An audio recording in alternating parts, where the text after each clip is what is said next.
चंद्रयान 3 का पहला मैसेज, चांद की कक्षा से भेजा संदेश हर हिंदुस्तानी को सुनना चाहिए। चंद्रयान 3 ने कमाल कर दिया है। इसरो के साथ पूरी दुनिया को जिस पल का इंतजार था, वो पल अब आ गया है। चंद्रयान 3 ने अग्नि परीक्षा को पास कर लिया है। भारत के लिए ये किसी बड़ी जीत से कम नहीं है। भारत के अंतरिक्ष में बढ़ती धमक की सबसे बड़ी खबर चंद्रमा के ऑर्बिट से आई है। 5 जुलाई को चंद्रयान 3 ने जैसे ही चांद की कक्षा में कदम रखा, उसने धरती पर इसरो सेंटर को सबसे पहले जो संदेश भेजा, उसे हर भारतीय को जरूर सुनना चाहिए। चंद्रमा की कक्षा में पहुंचते ही चंद्रयान 3 का पहला मैसेज आ गया और वो मैसेज है, मॉक्स इज ट्रैक। मैं चंद्रयान 3 हूं, मुझे चंद्रमा की ग्रेविटी महसूस हो रही है। चंद्रयान 3 ने जैसे ही चांद की कक्षा में कदम रखा, उसने धरती पर इसरो सेंटर को सबसे पहले यही मैसेज भेजा। अपने सफर के 22 दिन बाद मिशन चंद्रयान 3 ने शनिवार शाम को बड़ी चुनौती को सफलतापूर्वक पार कर लिया। चंद्रयान 3 ने 3,84,400 किलोमीटर की दूरी तय करने के बाद शनिवार को धरती की ग्रेविटी के दायरे से बाहर निकलकर चांद की ऑर्बिट में एंट्री की। इसरो के वैज्ञानिकों के मुताबिक इस प्रोसेस को अंजाम देने में कुल आधे घंटे का वक्त लगा और चंद्रयान को चंद्रमा की कक्षा में पहुंचा दिया गया।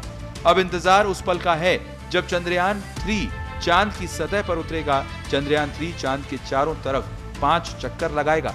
शुरुआत 40,000 किलोमीटर वाली ऑर्बिट से हो गई है। इसके बाद दूसरी ऑर्बिट 18 से 20,000 किलोमीटर वाली अंडाकार कक्षा में होगी, जिसकी पेरिलून यानी चांद की सतह से नजदीकी दूरी करीब 120 किलोमीटर होगी।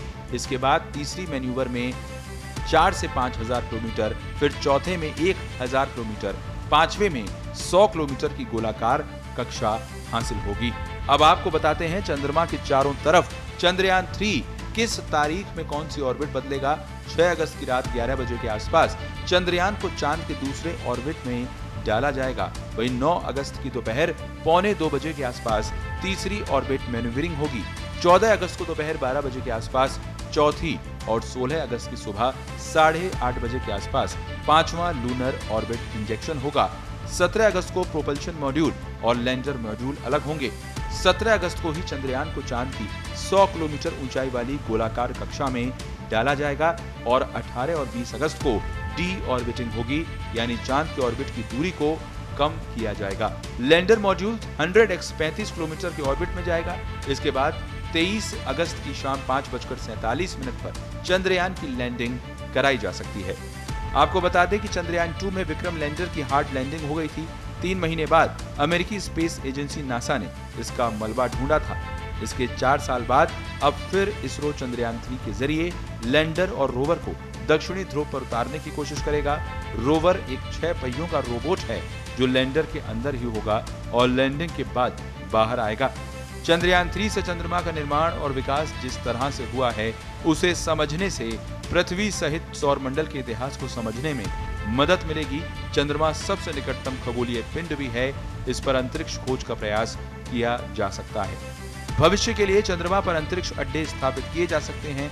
चंद्रमा, पृथ्वी और ब्रह्मांड की बेहतर समझ के लिए ये खोज जरूरी है। अगर ये परीक्षण सफल हो जाता है तो भारत को दुनिया के सामने अपनी क्षमता दिखाने का मंच मिल जाएगा। स्पेशल रिपोर्ट, पत्रिका टीवी।